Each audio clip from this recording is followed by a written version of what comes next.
Madhava Kunja Bihari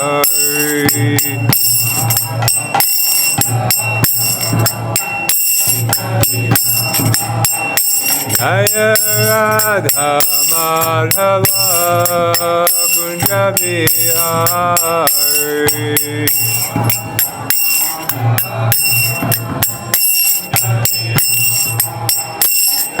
Gopi Janvallabha Girivardhari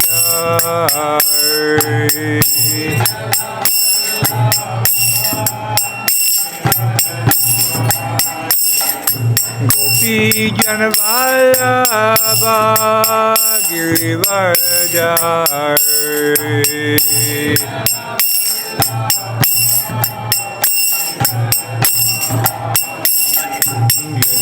Yashodanandana Brajajana Ranjana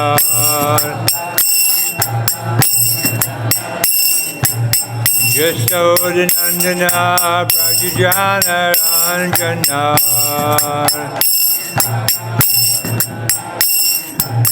Yamuna Tira Vanachari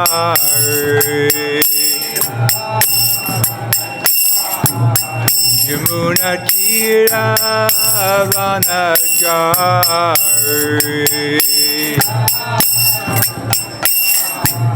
Jaya Radha Madhava Kunja Bihari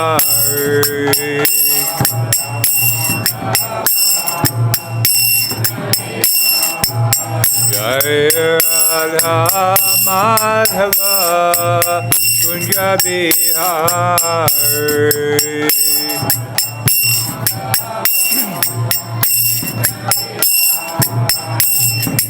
Gopi Janvallabha Girivardhari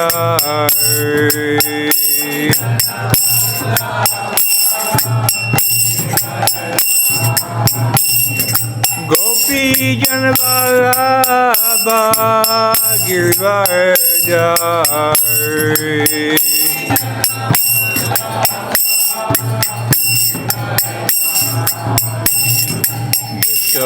Yashodanandana Brajajana Ranjana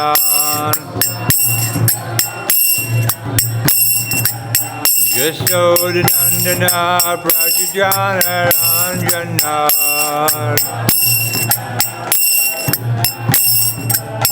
Yamuna Tira Vanachari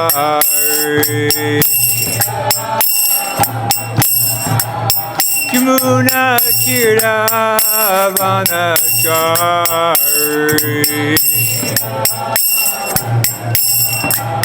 Jaya Radha Madhava Kunja Bihari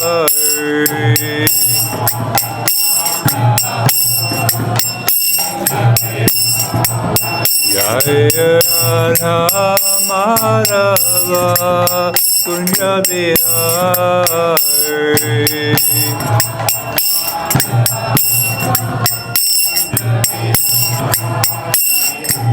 Hare Krishna Krishna Krishna Hare Hare Hare Rama Rama Rama Hare Hare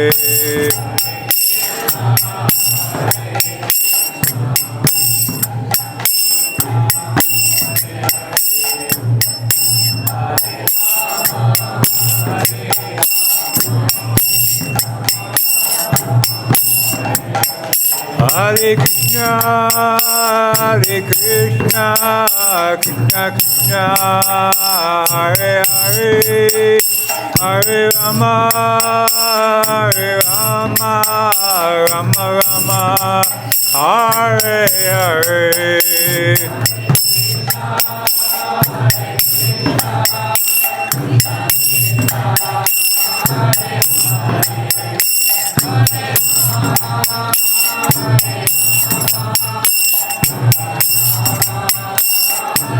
Jaya Jai Prabhupada, Prabhupada, Prabhupada, Srila Prabhupada.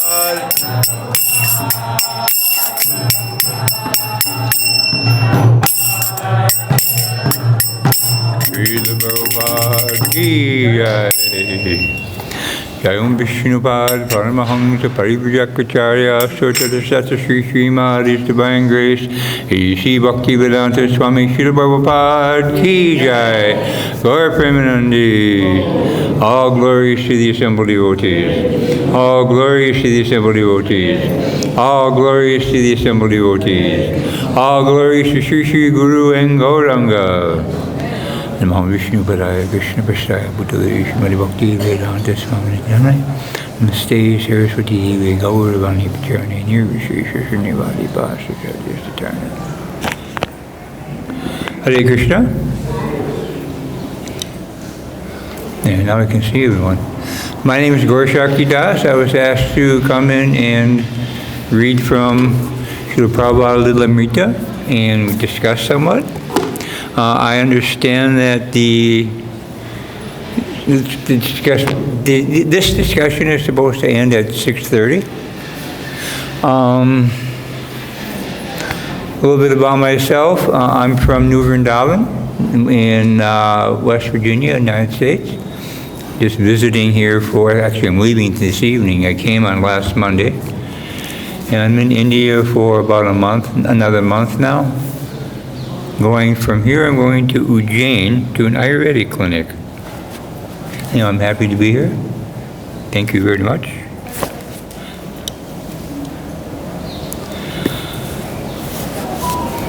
So we are continuing. Srila Prabhupada is in Jhansi at this stage in the book here. Time frame is spring of 1954. I think very few of you were in this body in 1954. I happen to have been. When he arrived in Calcutta in the spring of 1954, he was without money. He chose to live with his godbrothers at the Gaudiya Sangha in Chetla, the same neighborhood his family lived in. Since he had no money, the head of the ashram bore his expenses. Abhay gave daily discourses on Srimad Bhagavatam, which the Gaudiya Sangha brahmacharis highly appreciated. Krishna Kumar Brahmachari. Even after he left, his sweet melodious voice would ring in my ears. He used to often express a desire to go abroad and preach. One of his sons was running a small business, Vimaltone Laboratory, and thus supporting the family. Abhay knew that his wife would not be interested in his work in Jhansi.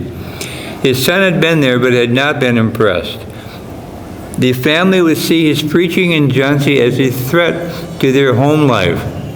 Abhay, however, was sustaining himself by his vision, which is now taking practical shape, of a world reformed by Krishna consciousness. He even thought of opening a branch of the League of Devotees in Calcutta. Srila Prabhupada was facing practical problems at this point in time, 1954. He had been given the same instructions 2 different times, years apart, by his spiritual master, Srila Bhaktisiddhanta Saraswati Thakur. And the instruction was very simple, straightforward. Preach Krishna consciousness to the Western-speaking world. And a corollary to that, if you ever get money, print books. So this is 1954. It's 20 years after our Srila Prabhupada got this instruction the second time from his spiritual master. And so Srila Prabhupada has been preparing his entire lifetime to finally be at a point where he is able, not capable, but able to do something practical to fulfill the instruction and the desire of his spiritual master. But Srila Prabhupada is seeing here In his family life, problems. So Satsvarupa Maharaj writes here, the family, Srila Prabhupada's family, would see his preaching in Jhansi as a threat to their home life. And we've seen this practically so many times. If one or the other of the spouse is interested in Krishna consciousness, but the other is not, it becomes a very difficult situation. To practice and cultivate spiritual life is in itself a great challenge. What to speak if your spouse is averse or against you doing it? It can become very difficult. And so Prabhupada was running into this practical problem. So Prabhupada said at one point, I don't recall where he said it, but he said that he had about, I forget the number, 12 or 14 people who were financially dependent upon him. His wife, his children, his employees at his business when he had a business, servants for the family. So altogether it was about 12 or 14 people. And Srila Prabhupada was very responsible as a householder. And he did not want to just walk away and drop everything and leave those who were dependent on him without somebody to provide for them.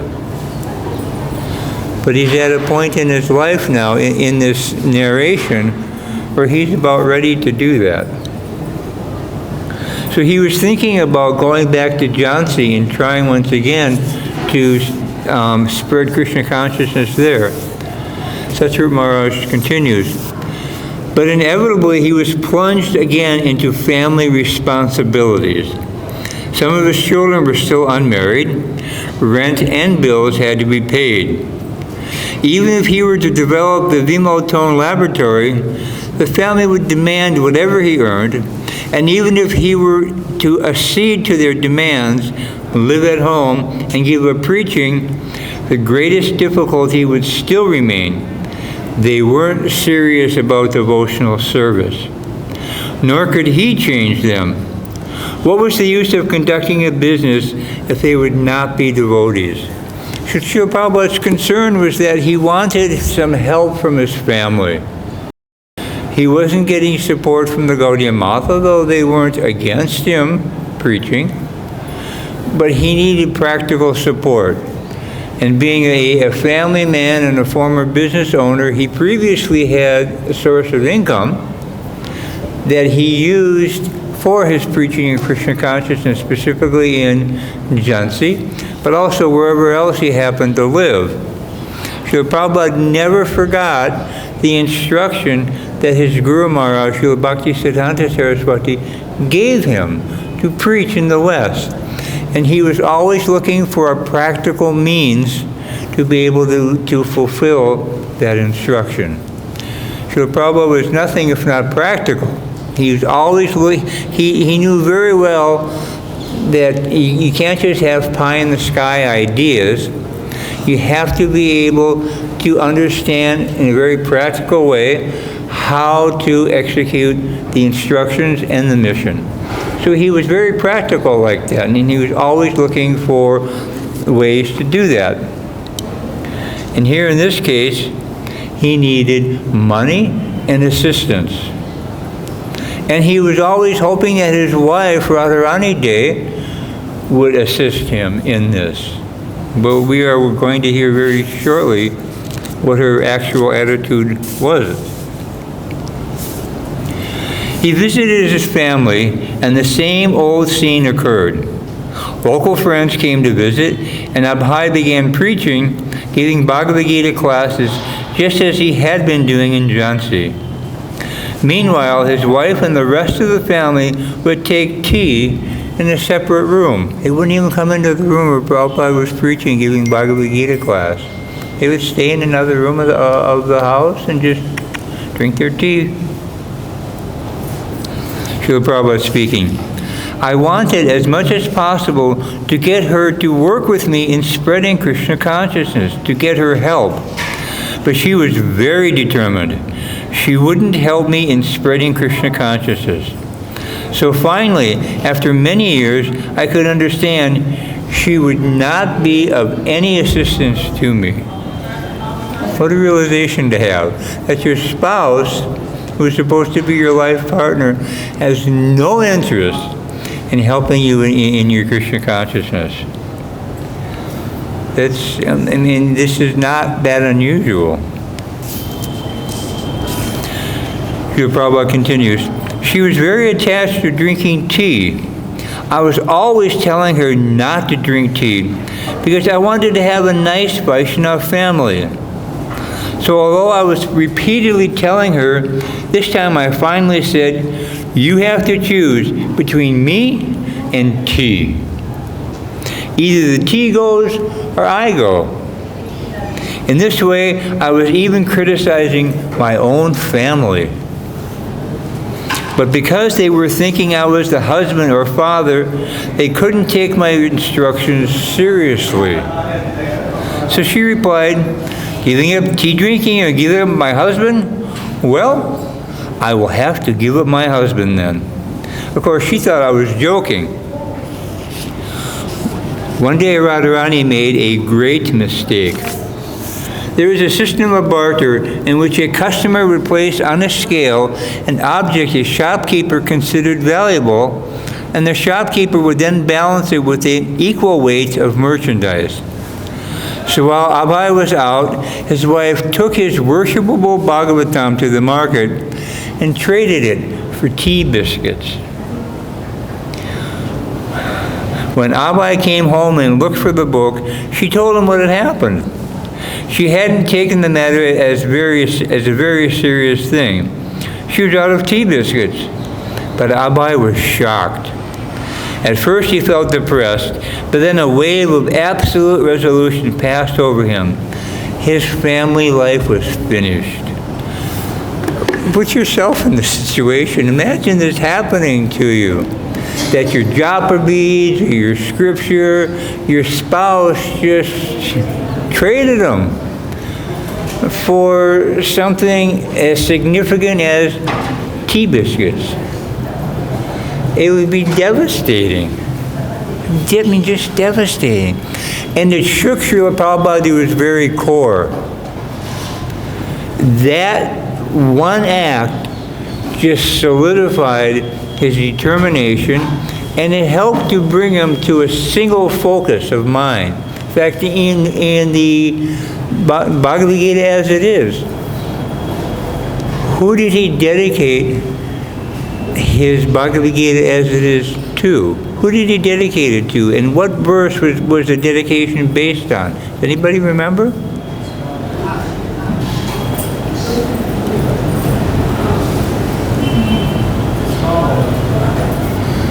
Vyavasayatmika buddhir ekeha kurunandana bahusaka hyanantasya buddhyo vyavasayanam. Those who are on this path of Krishna consciousness, what's the English? Remember the English?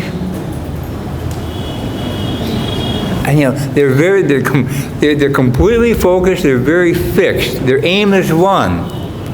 O beloved child of the Kurus. Their intelligence is not going here, there, the next place. They have a single focus. All of their life energy is focused on this particular goal.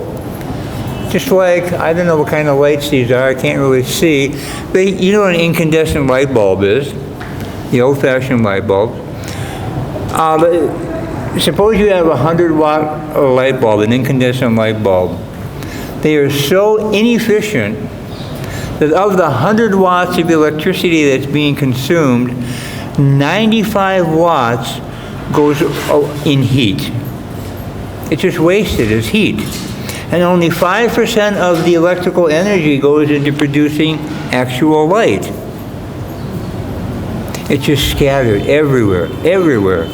And you get a very, very small percentage, in this example, 5%, that actually serves the function, the purpose of what you wanted to do, to provide some light. On the other end of that spectrum, you have laser. Laser. And a laser, the light coming from a laser is extremely focused. 100-watt laser, it's the same amount of energy as a 100-watt incandescent light bulb, but a 100-watt laser can cut through paper, can cut through wood, can actually cut things. You can burn things up because it's totally focused on a single point. And that laser can go a long distance, and when it gets 100 yards away, it's still a tiny little bead of light because it's focused. So in that verse from Bhagavad-Gita 241, Krishna is talking about that we have to have a single point of focus in our determination to become Krishna conscious. We can't just be everywhere and anywhere. And Srila Prabhupada was like that. He was really focused. He remembered the instructions from his spiritual master, always. He never forgot that. He was not always able to act upon it, but he never forgot it. And he utilized all of his life's energy to try to accomplish and fulfill that instruction of his spiritual master. And we see in this part of the Leela that Srila Prabhupada was hoping that his wife would help him in spreading Krishna consciousness. But what did she do? Satyarupa Maharaj is very broad-minded when he said she made a big mistake. Well, that's putting it very mildly. She made a humongous mistake, which I'm sure she regretted afterwards, at least for a little while, when she took Srila Prabhupada's Srimad Bhagavatam and traded it for tea biscuits.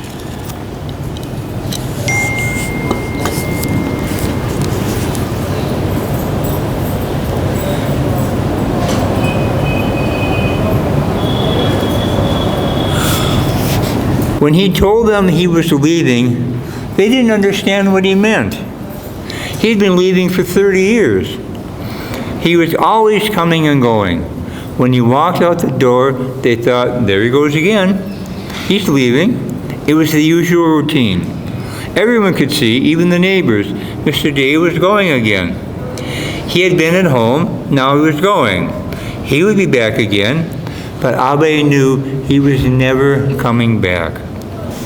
Srila Prabhupada speaks, before leaving my family, I wanted to get all my sons and daughters married, but some of them disagreed.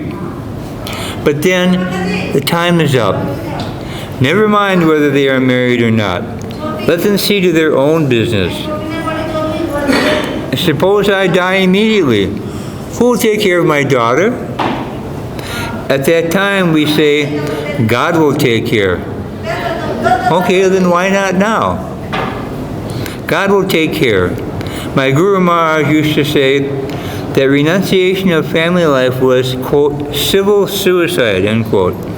If you commit suicide, that is criminal. But that renunciation of family is voluntarily committing suicide. Now I am dead. Whatever you like, you may do. Krishna says, Sarva Dharman Parityaja, give up all religion. So family is Griha Dharma, the religion of the family. But Krishna says, give that up. But that attachment is there. And if we say that feeling of attachment has to be given up gradually, then that we cannot do, because the attachment is there. But if God will take care of them, if I die immediately, then why not now? This is Prabhupada's thinking. That, common knowledge that, when I die, Krishna will take care of everything, everyone. And so Prabhupada just moved that forward. That why wait till I die? I'm going to commit civil suicide, so to speak, and leave my family and eventually take sannyas. And then God will still provide, He will still take care of them.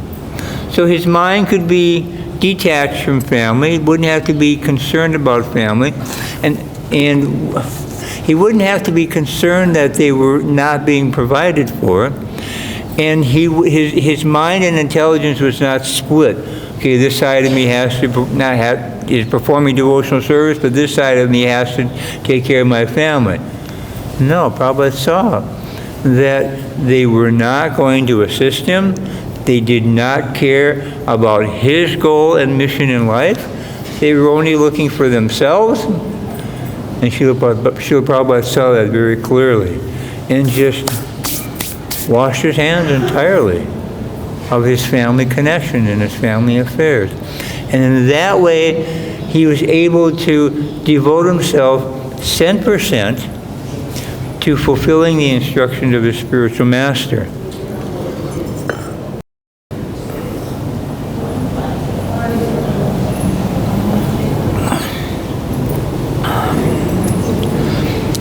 That doesn't mean it was going to be easy, though.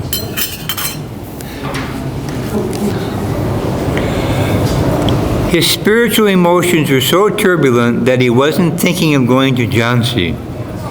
He wanted to take a train to anywhere. Then he remembered some old godbrother friends who were living in an ashram in Jhargram, only a short train ride south of Calcutta.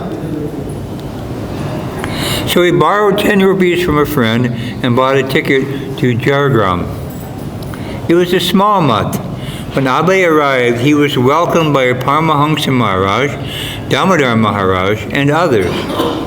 Paramahamsa Maharaj had been present when Abhay had first met Bhaktisiddhanta Saraswati, and he remembered Abhay as he had looked then, dressed in white khadi, looking like a Gandhian anarchist. I like that phrase. Gandhian anarchist. Abhay explained to him, I couldn't fulfill my family's needs, so now let me preach the message of Lord Chaitanya. Abhay told him how his business had failed, now he had willingly left his family and was now destitute. Just try to understand that. So Prabhupada, as a family man, very responsible, he was very accomplished at earlier stages of his life. So Prabhupada later said that if he had wanted to, he could have been a very successful businessman. Could have been very successful. But he was inclined to and wanted to serve the Gaudiya Math and serve his spiritual master. At the same time, he also wanted to take care of his family responsibly, but he saw which way the wind was blowing, so to speak. He saw which way the tide was going, and that his family just had no inclination and did not want to support him at all. And Srila Prabhupada tried his best to do both. But when he saw when he saw what his wife did by trading his Bhagavatam for tea biscuits, that was just, we have an expression in America, the straw that broke the camel's back. You don't see this in America, but I certainly see it here, that farmers will take their camel, I've seen it so many times on the road between here and Delhi, and they'll pile straw on top of the back of the camel. So much so that you can barely even see there's an animal. You see 4 legs, but that's about it. And the expression is that they want to put more and more and more straw on the back of the animal, and finally the one straw that they put on the top is too much, and the camel's back is broken. So it's the straw that broke the camel's back. So in his family life, that straw that broke his attachment to his family was his wife trading his Srimad Bhagavatam. And it just really, really changed his entire perspective and outlook towards his family.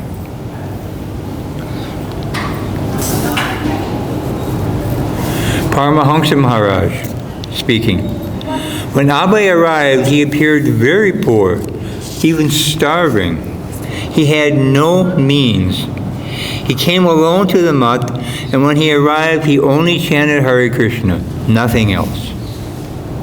Abhay spent his time in Jhargram chanting the holy name and becoming settled in detachment from his family. For several days he chanted japa almost continuously. Paramahamsa Maharaj would lecture in the evenings, and then Abhay would also speak on Bhagavad-Gita. But as time passed, his thoughts turned again to Jhansi, and he soon felt ready to go back to the League of Devotees. He had to secure the buildings and go on with the preaching. But before returning, he obtained a large deity of Lord Chaitanya that he planned to install at the Bharati Bhavan. Ironically, he had gone to Calcutta to do business and raise money for his preaching, but now he had no money, he had no business, and he had no family responsibilities. Sometimes we see in our own lives where we want to do something, and Krishna's just, no, you can't do that. No, you can't do that. No, you can't do this. And it said that one of the ways that the Lord bestows His mercy upon His devotees is He takes away everything that we're attached to. And it's not simply, a material attachment in the sense that, I really, really want this. So Prabhupada had a great sense of responsibility towards his family members, his wife, his sons, his daughters, the servants. Well, he didn't have any employees at this time, but he was very responsible. He didn't want to just walk away and just, to heck with you all. But sometimes the Lord, He will take everything away from us so that we can only be dependent upon Him. Anybody have that happen, even to a small degree? 1, 2, 3. Okay, we're being honest here. At first, it can be really scary, isn't it?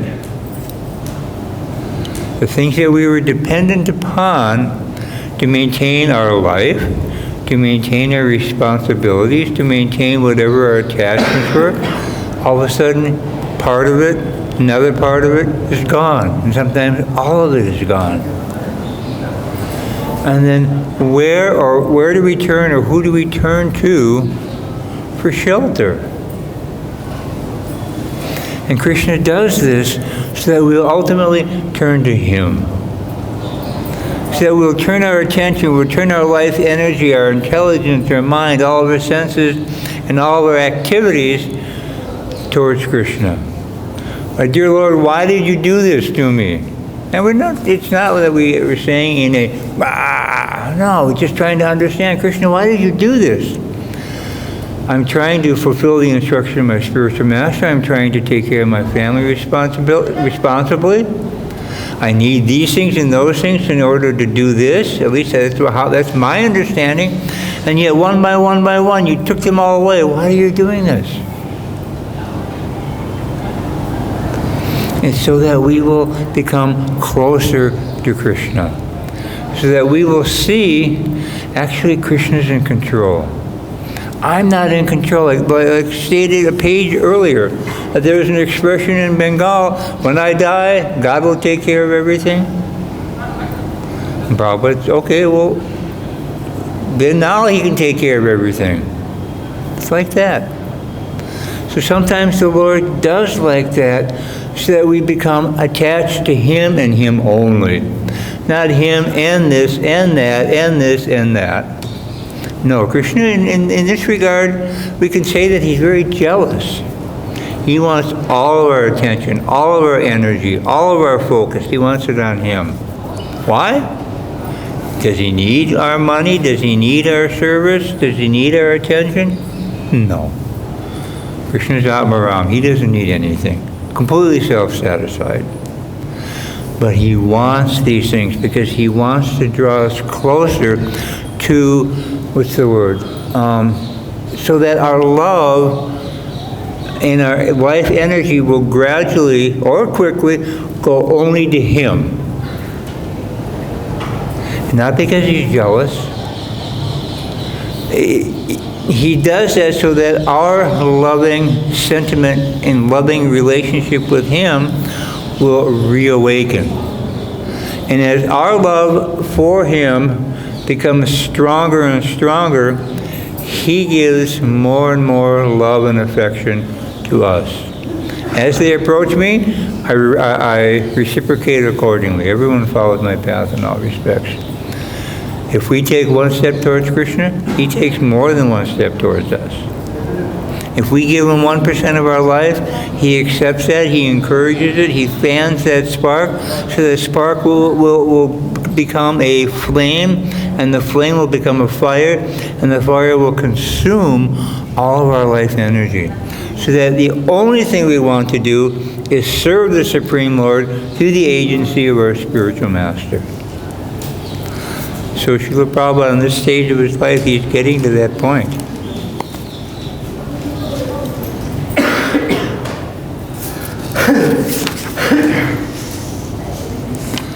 Abai did not adopt the saffron dress of a vanaprastha, but continued wearing a white dhoti and kurta. The people of Jhansi had always known him as a preacher with no family, ever since he had first arrived a year and a half before. Now he was returning to them with a deity of Lord Chaitanya and a determination to establish Lord Chaitanya's temple in Jhansi. Abai met with a warm welcome from Acharya Prabhakar and others, but he also met with competition for possession of the Radha Memorial. It began with a Sanskrit conference, the Bundelkhand Sanskrit Sammelan, which brought to Jhansi the governor of the province, K.M. Munshi, and his wife, Lilavati. An active social organizer, Lilavati Munshi, had opened several branches of the Mahila Samiti Sangha, a society that aimed at socially uplifting women by teaching them secretarial skills and English. Two educated Jhansi ladies, Chandramukhi and Suryamukhi, wanted such a woman's social program for Jhansi, and they took the opportunity to approach Lilavati Munshi during her visit. She inspired them, and they began to talk about where in Jhansi they could open one of her social centers. Perhaps, suggested one of the ladies, the Bharati Bhavan could be used. Although Suryamukhi Sharma had been one of the sympathizers who had first approached Mr. Bhayal on behalf of Abhay Charan Dey and asked that he be given the Bharati Bhavan for his League of Devotees, she felt that the ladies' cause was more important, and she knew that Abhay's ownership of the buildings was not settled. The woman agreed that the buildings would be an excellent facility for the Mahila Samiti Sangha branch, and that their cause was more urgent than Abhay Charan's cause. This is the nature of trying to preach in the material world. Srila Prabhupada commented on this. He said, introducing spiritual affairs in the material world is not an easy proposition, because the material energy is always fighting with the spiritual energy, trying to push it away, to overrule the spiritual energy. And for those who have no factual knowledge and practical training in Krishna consciousness, their intelligence is bewildered, and they don't know spiritual life from material life.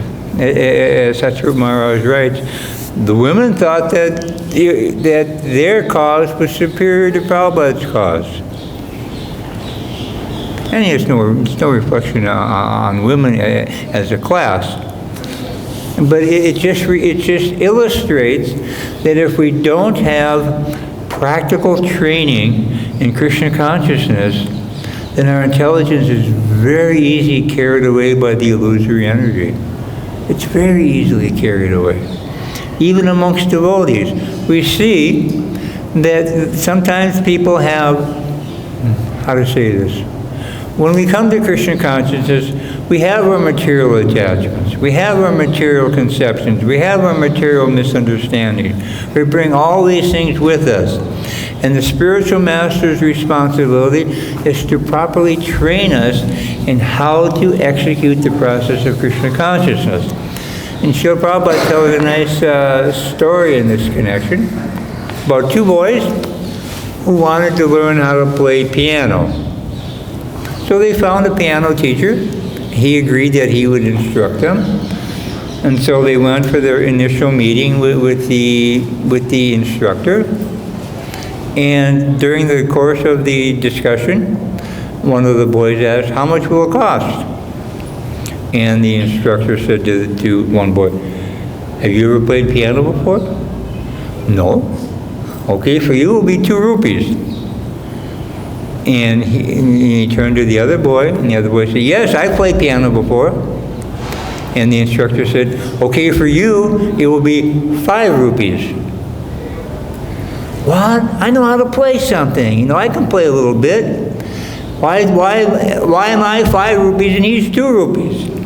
And the instructor, what did he say? "First, I have to unteach you everything you think you know about playing piano." Whereas this boy, he's a clean slate, so to speak. He's ready to learn. But you think you know something. So when we come to spiritual life, we have all these misconceptions. Misconceptions about who am I? Well, I'm probably called the skin disease. You know, I'm an American, white body male. Or I'm a dog, I'm a tree, like this, according to the nature of the skin. We have so many misconceptions about who or what is God, or even if there is a God, or if there was a God, is he still alive? I remember when I was a child, I think it was in the early 60s, there was very popular discussion going on. In fact, on the cover of probably the #1 periodical in America called Life magazine, the cover story was, "Is God dead?" Because that was going around at that time. God is dead. God is dead. No, God is not dead. And most people had such very limited knowledge about God that most of them were just open to the question, yeah, maybe he is dead. You know, if God's alive, why are all these bad things going on?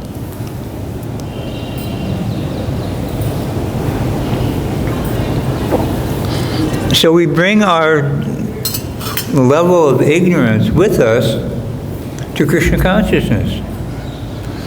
And of course we're very attached to it because, you know, we've had our conceptions and our beliefs, not just this entire life, but for crores and crores of lives. We've had these same misconceptions. So to be able to change them, it takes a great deal of determination, it takes a great deal of knowledge, it takes a great deal of training and practice. But even more so, it takes the power of the holy name. Hare Krishna, Krishna Krishna, Hare Hare. Hare Rama, Rama Rama, Hare Hare. So the Prabhupada says that, actually it's Shakti Goswami is saying, that the process of devotional service is so powerful that all of the subtle conceptions in the mind that the subtle body carries, the process of devotional service, by executing that gradually all of these misconceptions are dissolved. Just like sometimes in the morning, in the wintertime, I'm sure you're very aware of it, it's foggy. There's a heavy ground fog, and you can't see much at all. But when the sun comes up and warms up, then gradually the fog dissipates, and all of a sudden, oof, it's gone. I can see everything again. So the process of Krishna consciousness acts upon our false ego like that. What's the Sanskrit word? Upadhis. Upadhi means our material conceptions. They gradually become dissolved simply by the process of devotional service. I forgot where I was going with that.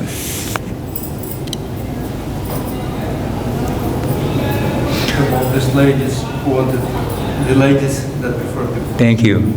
Yeah, so the ladies in Jhansi, they wanted to have the Bharati Bhavan for their program of educating women. Because they thought it was more important. They just didn't know. It's not that they were, inimical towards Srila Prabhupada. No, they genuinely thought that our cause is superior to his cause. So give it to us. He doesn't need it as much as we need it. So the material energy is so strong, it's so powerful, it can and will cheat us. We are our own worst enemy. When we are trying to follow the path of devotional service, our uncontrolled mind is saying, da, da, da, da, da, da, da, do this, do that, don't do this, don't do that. Oh, you fool, what are you doing this for? And it just tortures us. I just flashed upon a memory. Sometimes it's due to our uncontrolled mind, and sometimes it's due to external causes.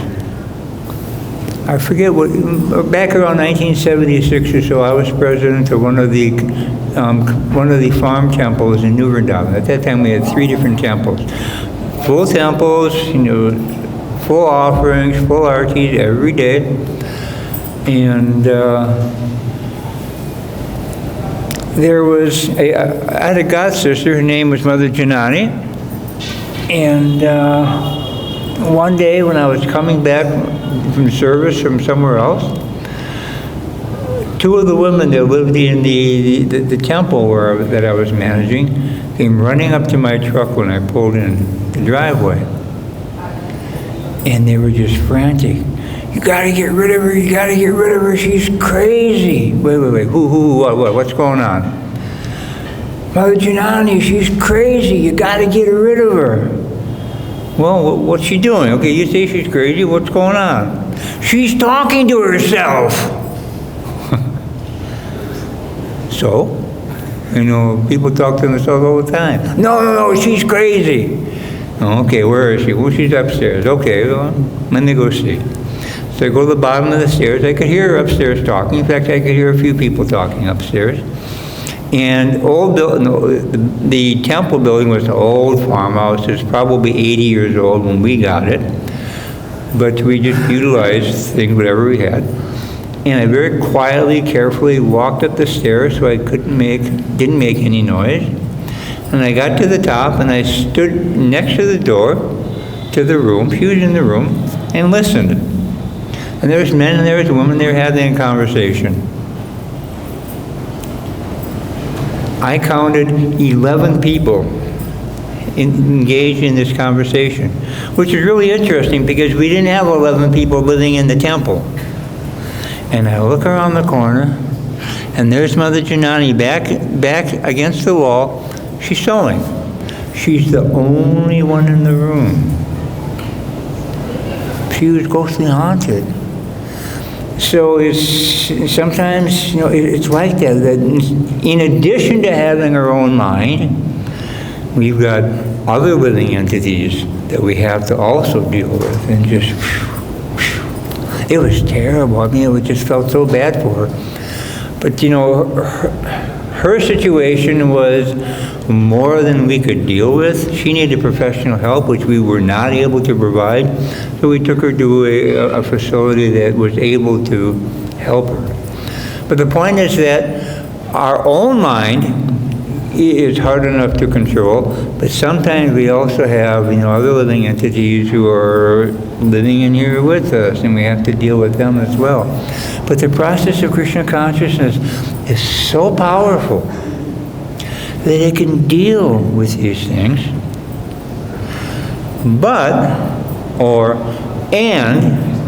I don't like the word but, and we have to be intelligent enough, or we have to be submissive enough to understand, am I able to deal with the issues that I've got on my own, simply by my chanting Hare Krishna, or do I need to seek professional help? And sometimes we have to seek professional help, and it should be not at all embarrassing for us. We should just say, okay, I need professional help. It's like I've done construction most of my life. I counted one time how many saws I have, for cutting things. I stopped counting at 14. I mean, I had more than 14 saws, because they were all for different saws for different specific purposes. One was for cutting stone, one was for cutting metal, one was for cutting wood, and I could go on and on. But different tools for specific functions. And sometimes we need to get professional help, which is a specific tool for a specific purpose. And we should not feel at all embarrassed when we or someone in our circle, we see that we need or they need this type of help.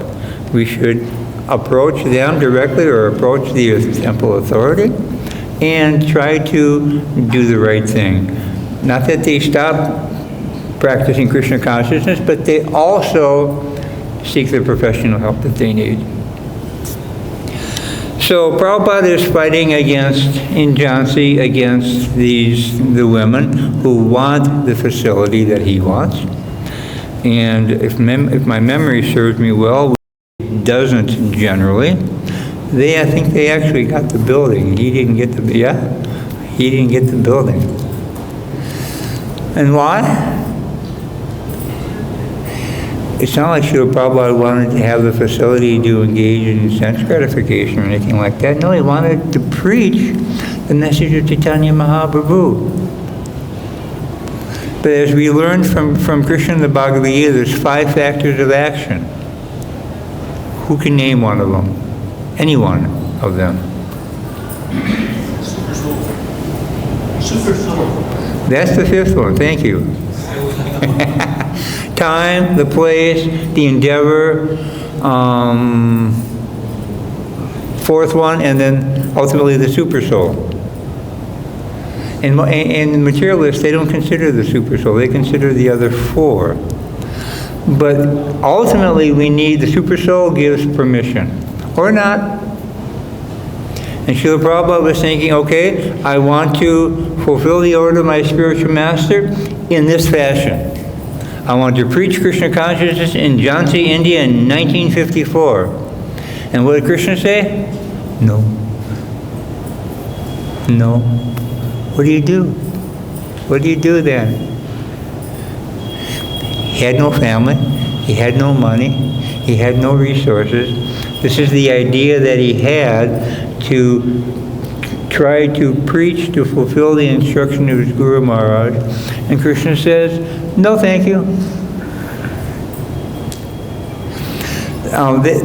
For most of us, I mean, especially for myself, that could be really discouraging. But Prabhupada, even though how to say this, he didn't give up his determination. I'm reflecting on when Srila Prabhupada was in America. He got the passage on Jaladuta. He had a sponsor for 1 month in Butler, PA. Gopal Agarwal and his wife, Sally. I've met them, by the way. In fact, Sally just passed away this past year. He stayed with... Gopal's father, Srila Prabhupada, had met in India, and Prabhupada told him what he wanted to do. He said, "Well, my son sponsor you," which he did. And Srila Prabhupada stayed there for his first month. Everybody is familiar with this. But then he went back to New York, where he got off of the Jaladuta. An interesting thing, the Jaladuta dropped off Srila Prabhupada, and on its return voyage, 2 future devotees were on the Jaladuta. Kirtananda Maharaj and Hayagriva Prabhu, who were the founders, not the founders, but the starters of New Vrindavan community. They got on the Jaladuta and went to India. Why? To look for a guru. So Srila Prabhupada, when he got back to New York City, he didn't know what he should do because his sponsorship ran out and he was finding very little of any practical support. And he used to go to the docks regularly and see, just check on the departure time and schedule. Oh, okay. Here. And one of the men who was working there commented to him one time, "Swami, I see you coming here regularly asking about, the ship going back to India, but you never get on it." Prabhupada was just wondering, okay, what will I do if this ultimately fails? Which reminds me of another story that's very much connected to this. My godbrother Abhiram Prabhu, who was Srila Prabhupada's nurse in 1977, when Srila Prabhupada came here to leave his body. He said, Srila Prabhupada, I don't recall if Prabhupada said directly to Abhiram, was telling him, or Abhiram was just in the group of devotees and heard. That doesn't really matter. But Srila Prabhupada said that, he said, I established this Mayapur Vrindavan Trust, the MVT. Why? In case ISKCON fails. And how many people have heard that before? Heard Prabhupada even think like that? That the deity worship in Vrindavan might fail. The deity worship in Mayapur might fail. And Srila Prabhupada did not want that. So he established the Mayapur Vrindavan Trust, where he put money in CDs to generate interest, and the interest goes back into the principal, so the interest is never spent. But for that purpose, just as a safeguard for the deities, because he established this temple, he established that temple, and he wanted to make sure that in his absence, that the deity worship would be able to continue. Srila Prabhupada was a very practical person. He understood in a very, very practical sense that trying to introduce a spiritual movement in the material world is a very difficult proposition. And so he took the practical steps to make sure that it didn't, that the deity worship, at least in these two temples, didn't stop due to finances. We are out of time. I'm not out of things to say, but we are out of time. Anybody have any comments, questions?